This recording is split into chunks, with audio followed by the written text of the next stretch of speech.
She's one of the nicest ladies in show business and one of the funniest. My dear friend, Miss Phyllis Diller.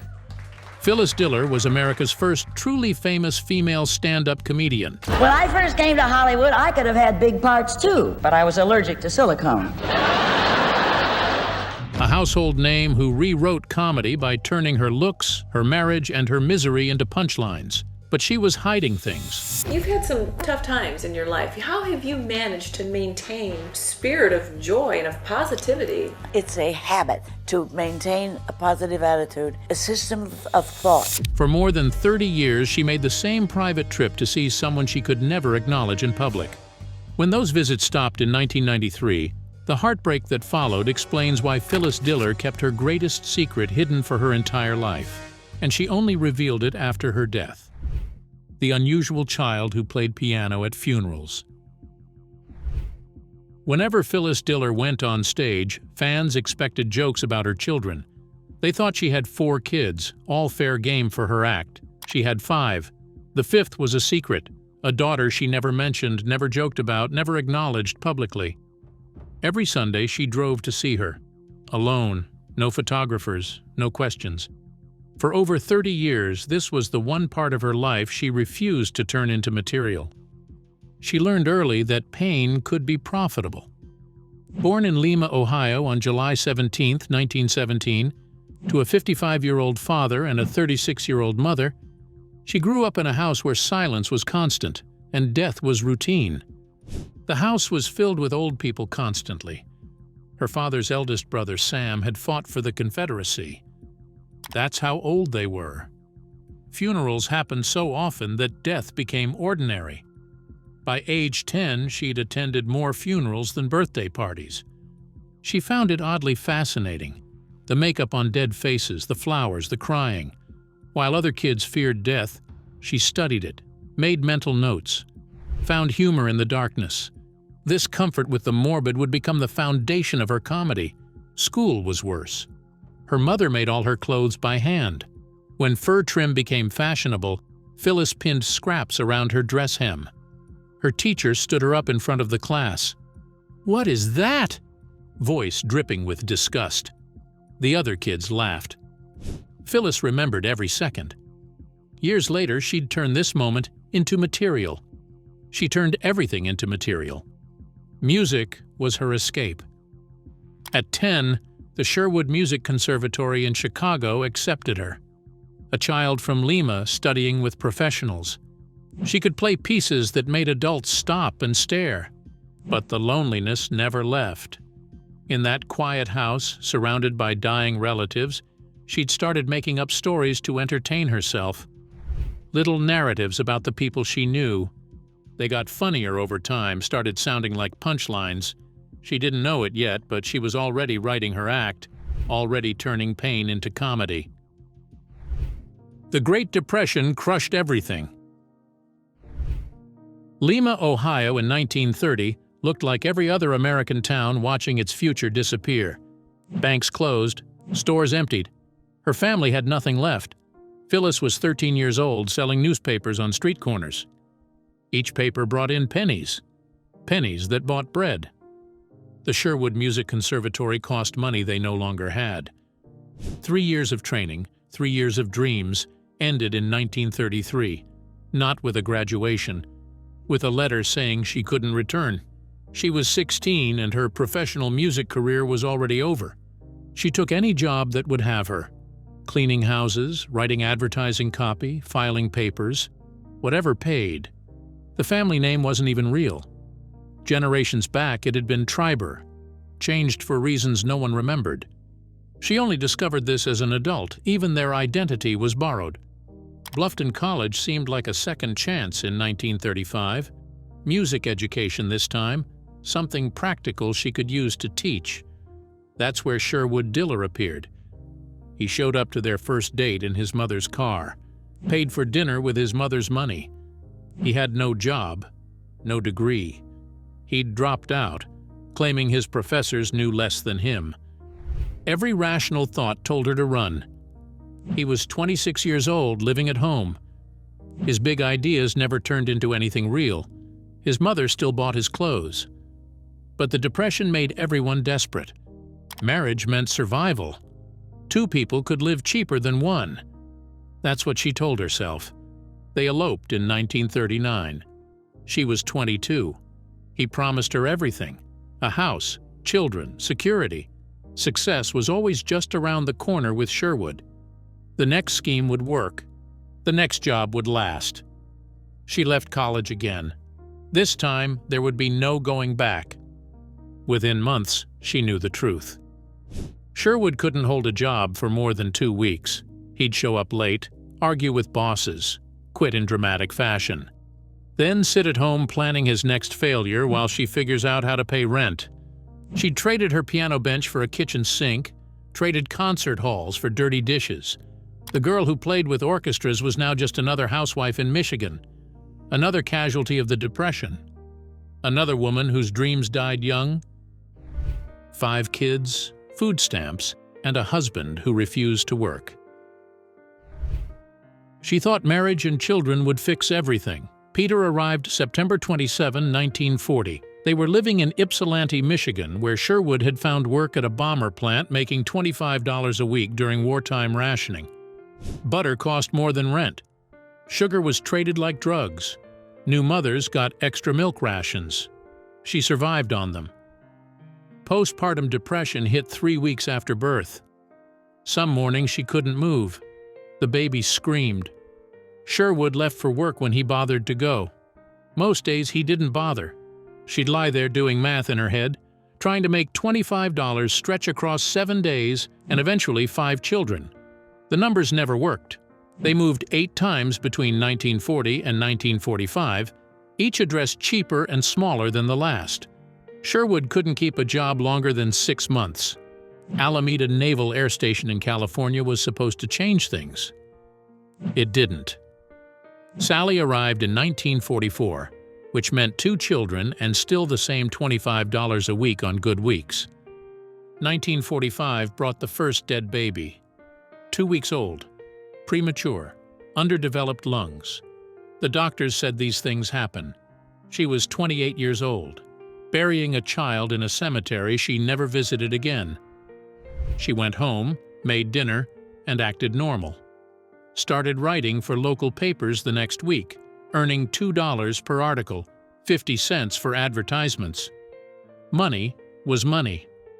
By 1952, she had 5 children total. Each pregnancy was more dangerous.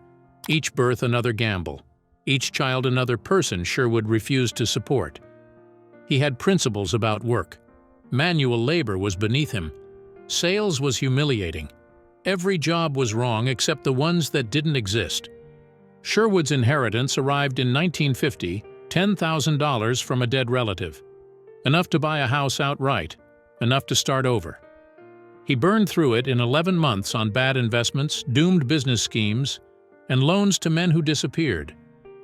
She found out when the eviction notice came, asking for $300 in back rent. 5 children under 12. No plan. Food stamps became routine. Powdered milk that tasted like punishment. Government cheese that required chewing like gum. She'd stand in line with other broken mothers, 1 kid on her hip, the older kids trained to stay silent. Her newspaper work brought in maybe $15 a week, 20 on exceptional weeks. She wrote at night after the children finally slept, crafting articles about cooking meals she'd never tasted, and home decorating tips for houses she'd never own. Editors paid $2 if they bought the piece. Most didn't.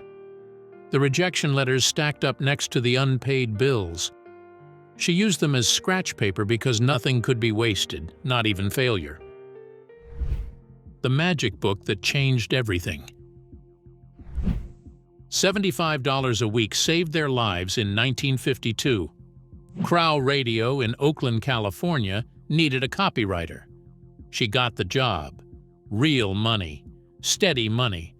Enough to rent a small house, buy real milk, pay the electric bill on time.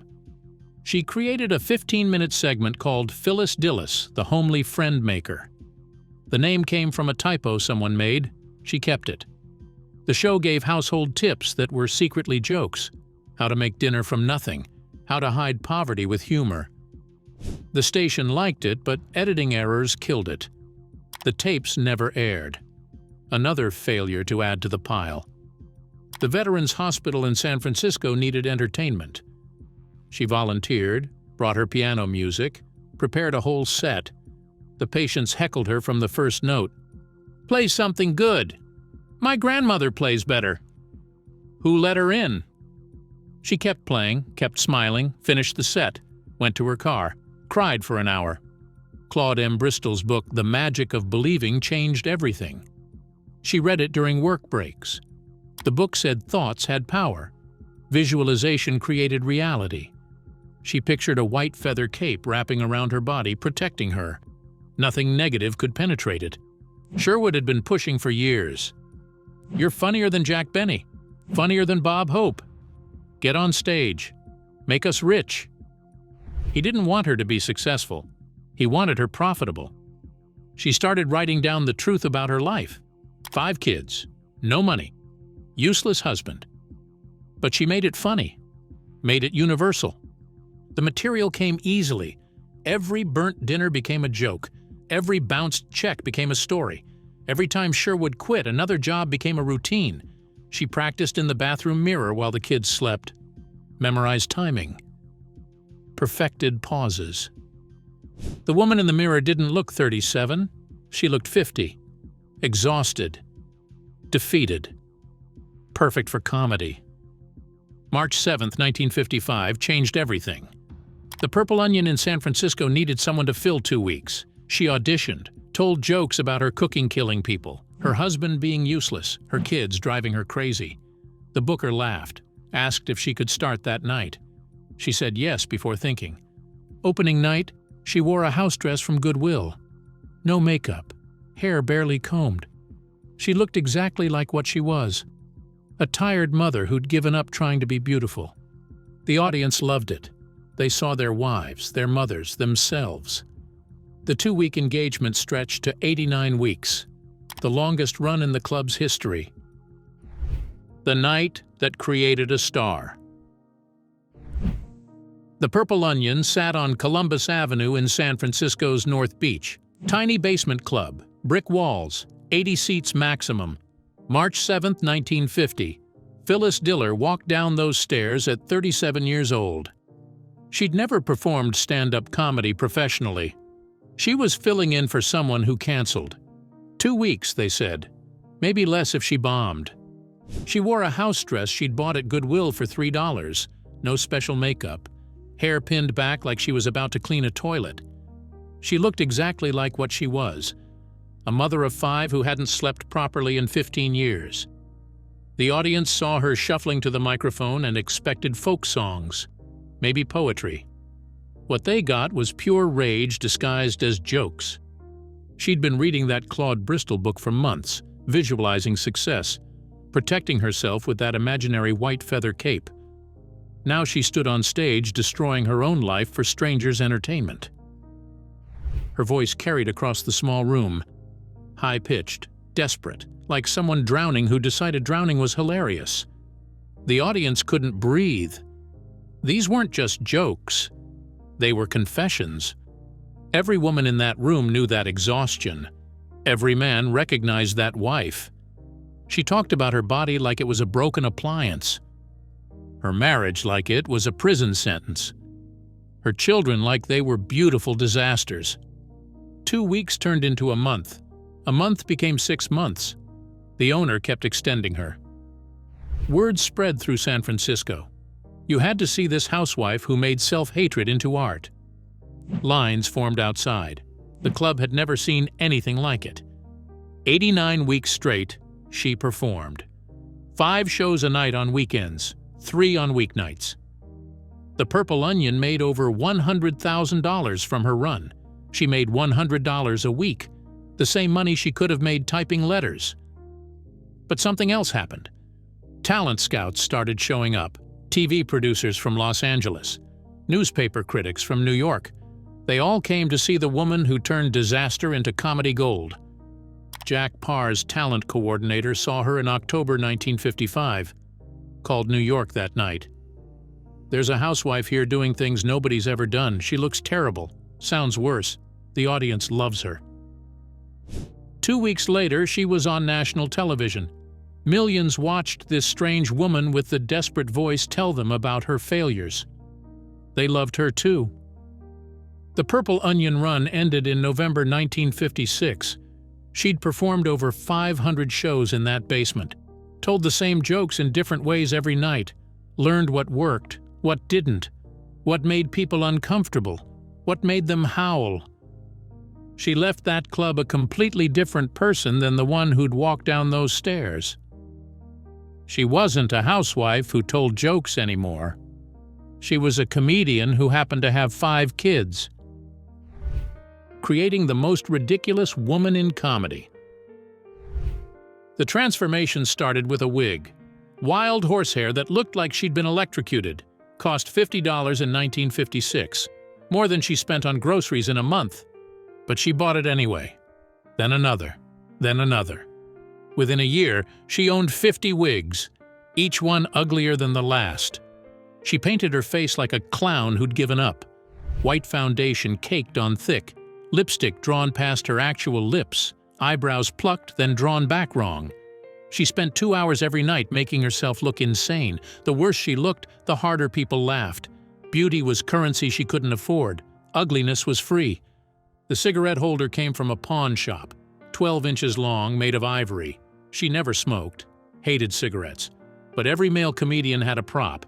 George Burns had his cigar. Bob Hope had his golf club. She needed something. The holder became a weapon.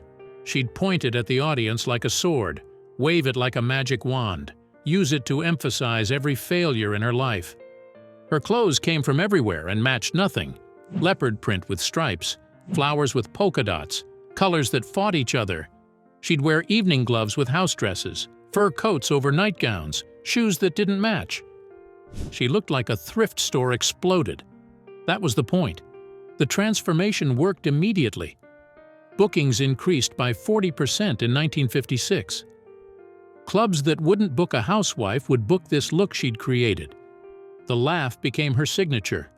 Low, guttural, it punctuated every joke, told the audience when to laugh, gave them permission.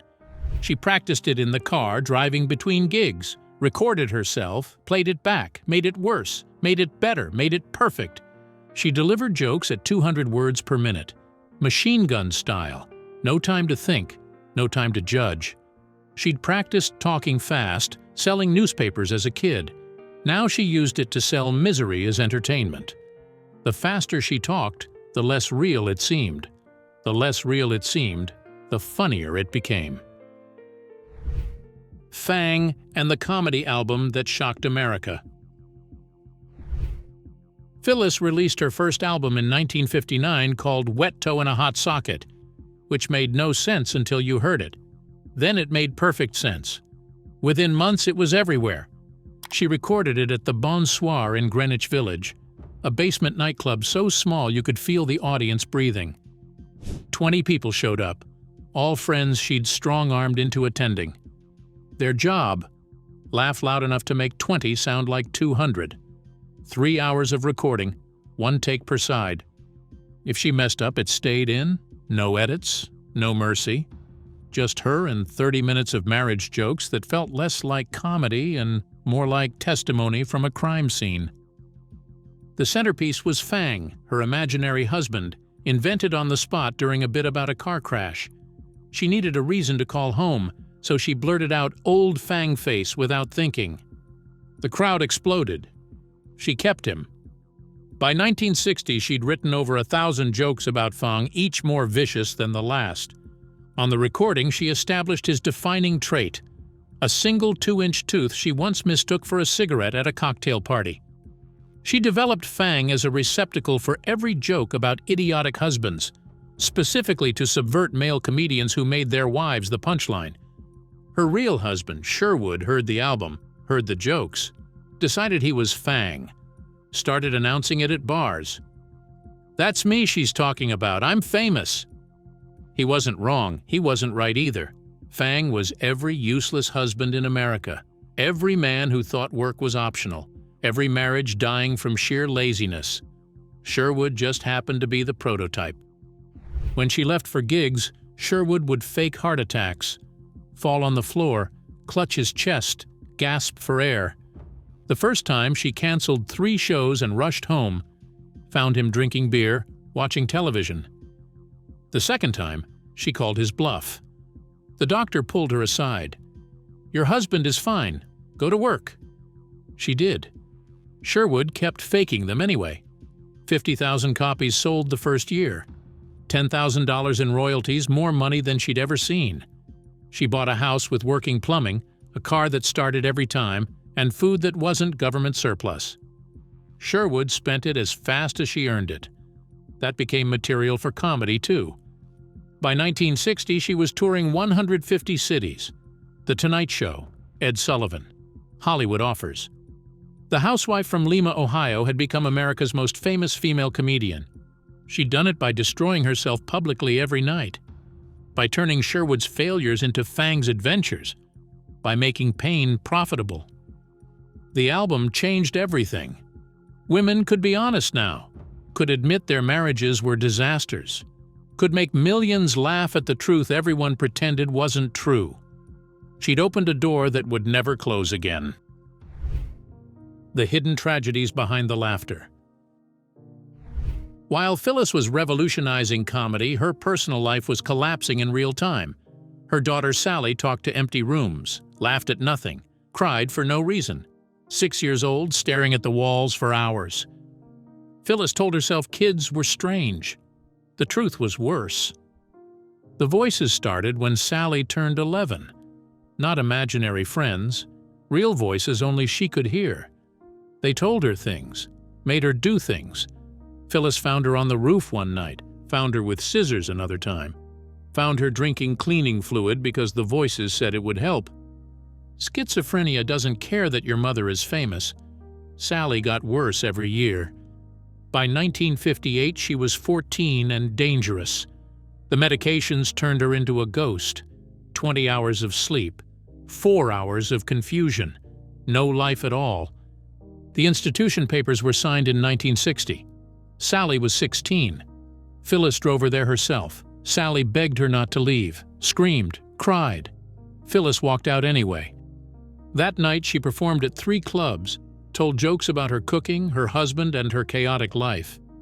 Never mentioned the daughter she'd just locked away. Every Sunday, Phyllis visited, watched Sally disappear more each week. The medication made her fat, made her shake, made her someone else. Phyllis paid the bills, told her jokes, and visited every Sunday. Never said a word publicly. Meanwhile, Sherwood was destroying everything else. Gambling debts piled up. He forged her signature on loans, borrowed from dangerous people. When they came to the house demanding payment, she paid with money meant for groceries. Went on stage that night and made them laugh about being broke. September 3, 1965, the divorce was final. 26 years of marriage ended with a signature. She was 48 and finally free. 34 days later, she wasn't. October 7, 1965, she married Ward Donovan. The wedding was small and fast. She needed to believe someone could love her, the real her, not the character, not the fame. Ward started drinking on the honeymoon, started disappearing at night, started seeing other women immediately. 22 weeks later, she filed for separation. He came back. They tried again, failed again. The cycle repeated for 10 years. The divorce wasn't final until 1975. During all of this, she was America's favorite funny housewife, the woman who made marriage look hilariously terrible while living something genuinely terrible. The audience thought Fang was a fiction, thought her complaints were exaggerated. They were understated. The truth was too dark for comedy. Death after death, a mother's unimaginable pain. Sally died in 1993, 49 years old, 33 years in institutions.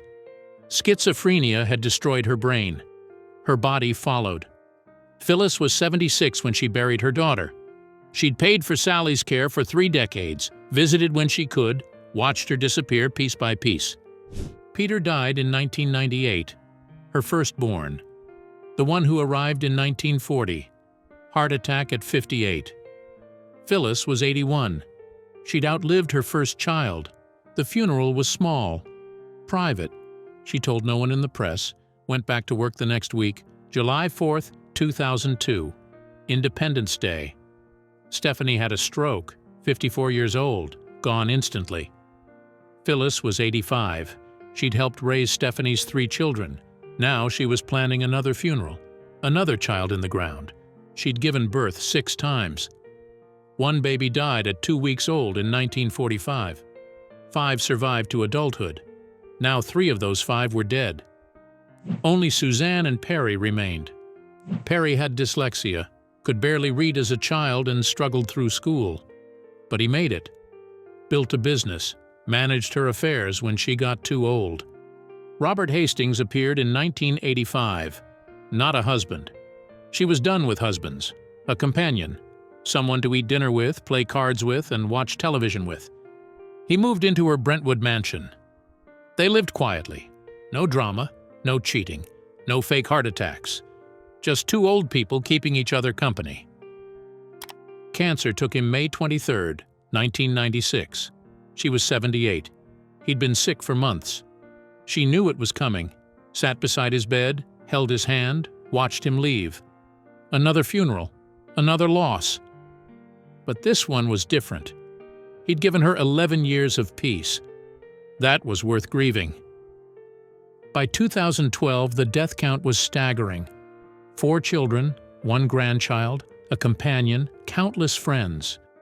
She was 95 years old and had buried almost everyone she'd ever loved. Only Perry and Suzanne remained. And the jokes. The jokes survived everything. The plastic surgery disaster and final transformation.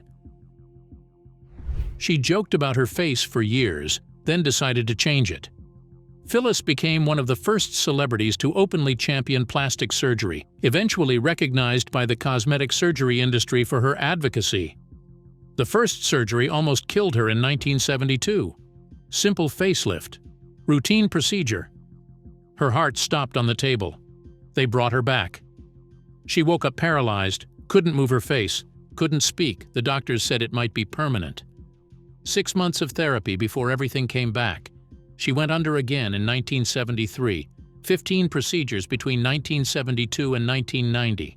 Nose reshaped, breasts reduced, cheeks filled, eyes lifted, lips injected, eyeliner tattooed, each surgery a gamble, each recovery longer. She joked about it on stage, said she was like a car with parts from different years. The audience laughed. They didn't know about the paralysis, the infections, the pain that never fully went away. A lawsuit saved her in 1979. $5 million from music rights she didn't know she owned. She was nearly bankrupt when the check arrived. Ward had spent everything. The IRS wanted their share. Credit cards maxed. She was 62 and starting over. Again. The money meant she could keep working, keep the house, keep some dignity. Her heart stopped again in 1999. Not during surgery this time, just stopped. She was walking to the kitchen, fell down, woke up in the hospital with a pacemaker. 82 years old with a mechanical heart. She made jokes about finally being heartless for real. The audience laughed. They always laughed. 2002 was the end of performing. 85 years old. A back fracture made standing impossible. She'd done thousands of shows, made millions laugh, and outlived most of her audience. Time to stop. She didn't announce it. Just stopped taking bookings. Let it fade away. On August 22, 2020, her heart finally quit. The mechanical one kept going, but the rest gave up. She died in her bed in her sleep. Perry said she was smiling. Don't miss the videos on screen now. They're just as interesting. Catch you in the next one.